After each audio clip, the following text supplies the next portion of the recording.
तो ठीक है, परमेश्वर का धन्यवाद करते हैं प्रभु यीशु मसीह के नाम में।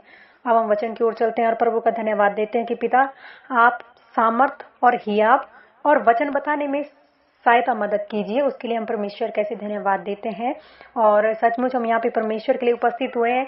तो प्रभु वचन में भी कहता है कि जहाँ पे 2 या 2 से अधिक जन मेरे नाम से इकट्ठा होते हैं, वहाँ पे मैं मौजूद होता हूँ ना। और क्यों मौजूद होता हूँ कि जो बातें हम परमेश्वर के सम्मुख रखते हैं वो उन बातों को सुनता है ना।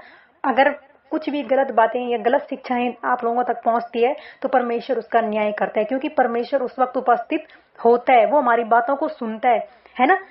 हमारा गवाह कोई तीसरा इंसान नहीं होता है कि अरे इसने गलत शिक्षा दे दी। खुद स्वयं परमेश्वर हमारे बीच में एक गवाह के रूप में मौजूद होता है ना। इसीलिए तो हम उसको बोलते हैं कि 2 या 2 से अधिक जन जहाँ पे होते हैं वहाँ पे प्रभु मौजूद होता है ना। वो हमारी बातों को सुनता है, उसके अकॉर्डिंग वो क्या करता है, न्याय करता है ना।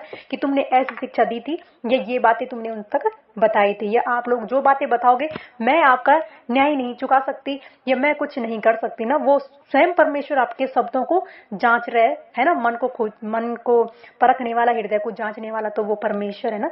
तो हम वचन की ओर चलते हैं। यहाँ पे हम सब लोग उपस्थित हो रखे हैं।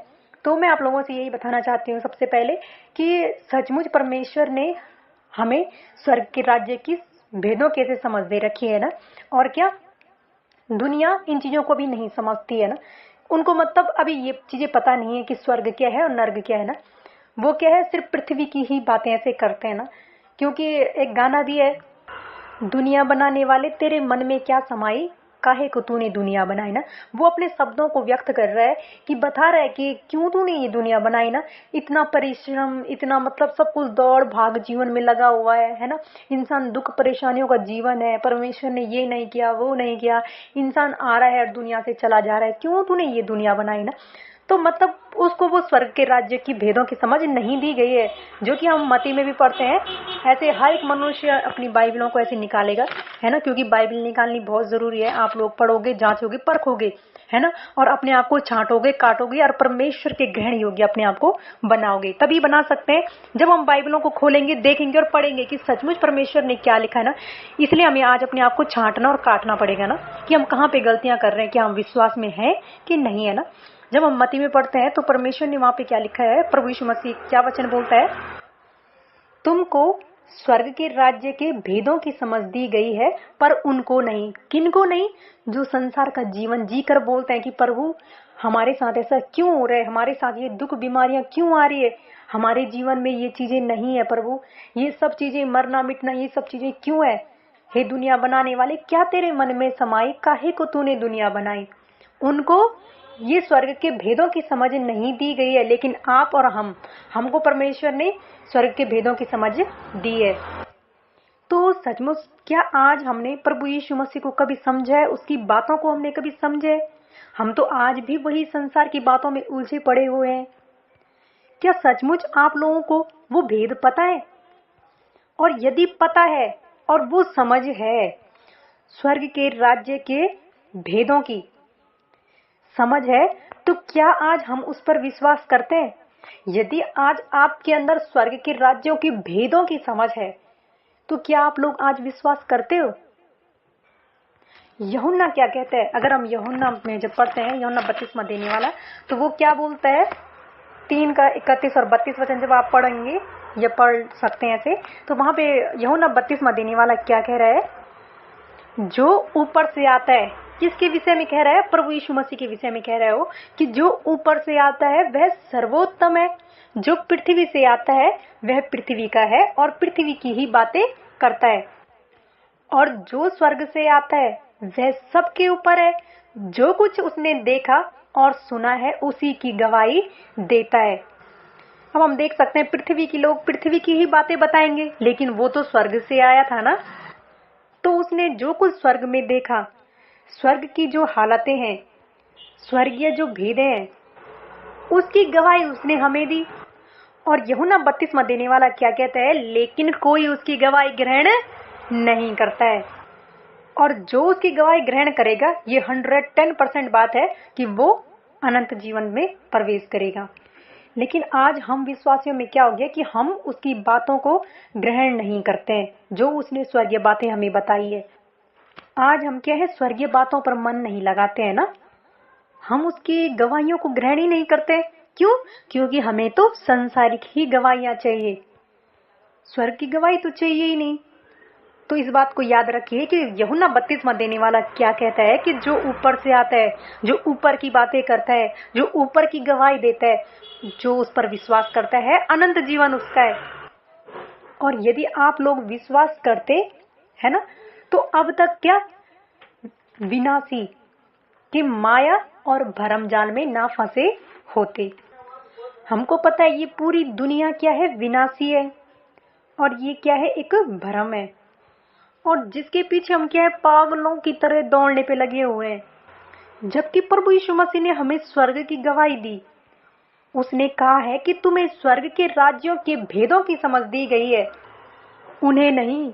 लेकिन हमने उसकी गवाही ग्रहण नहीं की, क्योंकि प्रभु यीशु मसीह एक जगह कहता है ना कि जब मैंने तुमसे क्या पृथ्वी की बातें कही तो तुमने विश्वास नहीं किया, तुम विश्वास नहीं करते। तो फिर यदि मैं तुमसे स्वर्ग की बातें कहूंगा तो तुम कैसे विश्वास करोगे, जब तुम पृथ्वी की ही बातों का उदाहरण दे रहा हूं मैं कि हवा किधर से आती है, किधर को जाती है ना, या जो जब तक जल और आत्मा से ना जन्मे वो परमेश्वर के राज्य में प्रवेश नहीं करेगा। जब तक मैं तुमसे पृथ्वी की ही बातें कर रहा हूँ, पृथ्वी के उदाहरण दे रहा हूँ, तुम जब इन्हीं पृथ्वी की बातों को नहीं समझ पा रहे हो, तो जब मैं तुमसे स्वर्ग की बातें कहूंगा तो तुम तब कैसे विश्वास करोगे। सचमुच यदि आप लोगों को अगर स्वर्ग के मतलब उन वचनों पे हमें क्या करना पड़ेगा, ध्यान देना पड़ेगा जो परमेश्वर ने हमें स्वर्ग के वचन दे रखे हैं, स्वर्गीय भेद है ना। सबसे पहला वही वचन कि तुमको स्वर्ग के राज्य के भेदों की समझ दी गई है। ठीक है, हम देखते हैं कि प्रभु यीशु मसीह ने सबसे पहले प्रचार करना कफरनहूम से ऐसे शुरू किया था। तो उस टाइम प्रभु यीशु मसीह ने क्या कहा था कि मन फिराओ, स्वर्ग का राज्य निकट है। और प्रभु यीशु मसीह ने जब ये कहा कि स्वर्ग का राज्य निकट है, मन फिराओ, तो उस स्वर्ग के राज्य के भेदों की परमेश्वर ने हमें आज समझ दे दी है। क्योंकि सचमुच सारा भेद सिर्फ इसी वचन में, किसमें, स्वर्ग का राज्य। क्योंकि प्रभु यीशु मसीह क्या कहता है कि मेरा राज्य इस जगत का नहीं है ना। क्या बोलता है प्रभु यीशु मसीह, आप सबने पढ़ा है, सुना है। पिलातुस से क्या कहता है कि मेरा राज्य इस जगत का नहीं तो भाई मेरे पिता के लोग मुझसे आकर लड़ते, पर मेरा राज्य जगत का नहीं, स्वर्ग का है। और यही भेद आज हमें समझने हैं, है ना। और यदि जिस दिन हमने स्वर्ग के राज्य की भेदों की समझ अगर समझ ली, उस दिन हम कभी ये नहीं बोलेंगे कि प्रभु ये दुनिया काहे को बनाई, है ना, या ये दुख बीमारियां काहे को आई, क्यों आई, है ना, ये नहीं हो रहा, वो नहीं हो रहा, वो मर गया, ये हो गया, वो हो गया, कभी नहीं कहेंगे हम। अगर हमें स्वर्ग के उस भेद की समझ अगर प्राप्त हो गई तो कभी नहीं कह सकते हम ये चीजें। क्योंकि हम देखते हैं कि परमेश्वर ने सारी योजनाएं किसके लिए बनाई है, स्वर्ग के राज्य के लिए ही बनाई है। फिर चाहे वो सृष्टि हो, पृथ्वी हो, या फिर मनुष्य हो।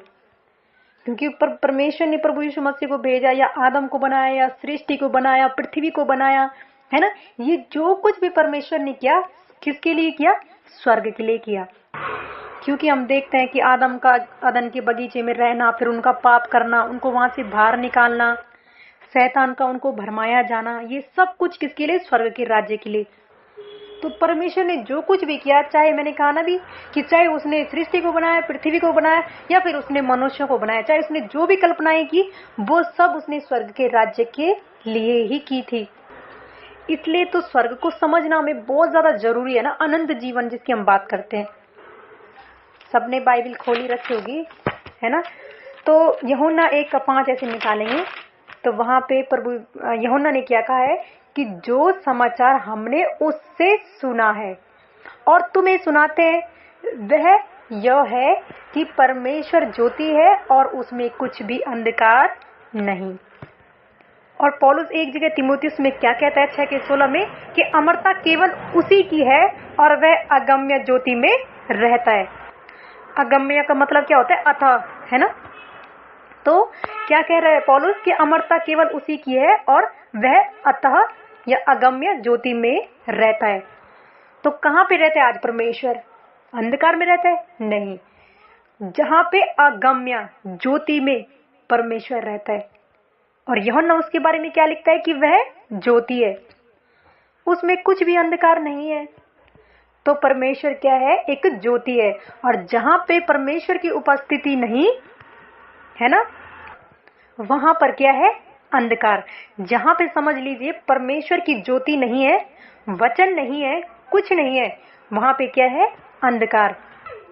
इस पूरी दुनिया में, इस पूरी कायनात में हम देख सकते हैं, है ना, स्वर्ग में मतलब परमेश्वर ने क्या किया? ऐसे स्वर्ग को जब बनाया है ना, पूरी कायनात हम देखते हैं, पूरी दुनिया और स्वर्ग, जो स्वर्ग परमेश्वर ने बनाया था, तो कहीं पे भी अंधकार नहीं था, क्योंकि हर जगह परमेश्वर था। और जहां परमेश्वर उपस्थित था वहां अंधकार कहीं भी नहीं था। ये वाली ज्योति नहीं जो हमारे घरों पे लाइट जल रही है, या फिर ये सूर्य जो चंद्रमा में मिलते हैं ऐसे, है ना, धूप देते हैं, है ना, रात की चांदनी करते हैं, तो ये वाली ज्योति की बात नहीं कर रहा। वो स्वयं ज्योति था, परमेश्वर स्वयं ज्योति है ना। ज्योति अंधकार में चमकी और अंधकार ने ज्योति को ग्रहण नहीं किया। प्रभु यीशु मसीह जगत में आया ज्योति होकर, और ज्योति को किसी ने ग्रहण नहीं किया। जो उसकी अच्छाई, उसकी दीनता, उसकी भलाई, ये सब उसको दर्शाती है ना, तो उसे ही ज्योति कहते हैं। जो हम प्रभु यीशु मसीह के गुणों को देखते हैं ना, उसका स्वभाव देखते हैं, आज वही स्वभाव हमारा भी होना चाहिए। तो जहाँ पे समझ लीजिए कि परमेश्वर की उपस्थिति नहीं है, परमेश्वर की कोई भी बातें नहीं है, जहाँ पे वहाँ पे परमेश्वर नहीं है, तो अंधकार है वहाँ पे। लेकिन कुछ तो ऐसी घटना घटी थी कि जिस कारण परमेश्वर से कुछ ना कुछ चीजें तो क्या हो गई? दूर हो गई। कुछ दूर तो हो गया, जिससे अंधकार क्या हो गया? उत्पन्न हो गया, है ना। मतलब हम देख सकते हैं कि जब परमेश्वर का राज्य, सब कुछ, दुनिया हो, कुछ भी हो, स्वर्ग हो, सब चीजें उजाला थी। मतलब स्वर्ग था भाई, जहाँ परमेश्वर है वहाँ उजाला है। लेकिन कुछ तो ऐसी घटना घटी जिससे क्या हुआ है? अंधकार उत्पन्न हो गया। जब ज्योति ज्योति थी तो भैया ऐसी कोई बात हुई होगी कि जिससे क्या हो गया? अंधेरा आ गया, अंधेरे ने जन्म ले लिया। तो वो घटना कौन सी थी? निकालेंगे यशायाह 14 अध्याय उसका 12वां वचन। यहाँ पे क्या लिखा है? हे भोर के चमकने वाले तारे, तू कैसे आकाश, बोले तो स्वर्ग से गिर पड़ा है ना। जब लूसीफर ने, हम देखते हैं कि परमेश्वर का विरोध किया, उस पर जब घमंड आ गया, है ना, तो परमेश्वर ने उसको पटक दिया, है ना। और उसके लिए क्या टाइटल आ रखा है कि हे भोर के चमकने वाले तारे। सबसे ज्यादा चमकने वाला तारा जिसे बोलते हैं हम प्रकाश, है ना। तो लूसीफर भी क्या था? प्रकाश था। लेकिन लूसीफर ने क्या कर दिया? अंधेरे को उत्पन्न कर दिया। इसलिए परमेश्वर ने उसको अपने राज्य से, स्वर्ग से गिरा दिया। यानी कि परमेश्वर ने उसको क्या कर दिया? बाहर निकाल दिया, है ना। और एक वचन और जो हम यहेजकेल में से पढ़ते हैं, यहेजकेल निकालेंगे, यहेजकेल 28 का 13-12, इसको हम वैसे पूरा पढ़ सकते हैं, पर यहाँ पे मैं लास्ट पढ़ रही हूँ 17 वचन से, कि तू परमेश्वर की अदन नामक बारी में था। मतलब कि खुदा की जन्नत में था तू। किसकी बात हो रही है? उस इब्लिस की, मतलब वो सॉरी लूसीफर, है ना, उसकी यहाँ पे बात हो रही है कि तू परमेश्वर की अदन नामक बारी में था। आज कौन सी अदन? वो स्वर्ग की, उस जन्नत में था तू। और आगे क्या लिखा है? सुंदरता के कारण तेरा मन फूल उठा था और वैभव के कारण तेरी बुद्धि बिगड़ गई थी। मैंने तुझे भूमि पर पटक दिया, यानी कि तुझे बाहर निकाल दिया। और समझ लीजिए, जो स्वर्ग से बाहर निकला, यानी कि जहां परमेश्वर की उपस्थिति नहीं है ना, तो वहां क्या है? अंधेरा है। जब उसको परमेश्वर ने अपनी ज्योति से बाहर निकाल दिया तो वो वहां क्या हो गया? अंधेरा हो गया। तो परमेश्वर ने क्या किया? अपनी उपस्थिति से अलग किया। और हम देखते हैं कि भाई जहाँ पे परमेश्वर नहीं वहां अंधकार है।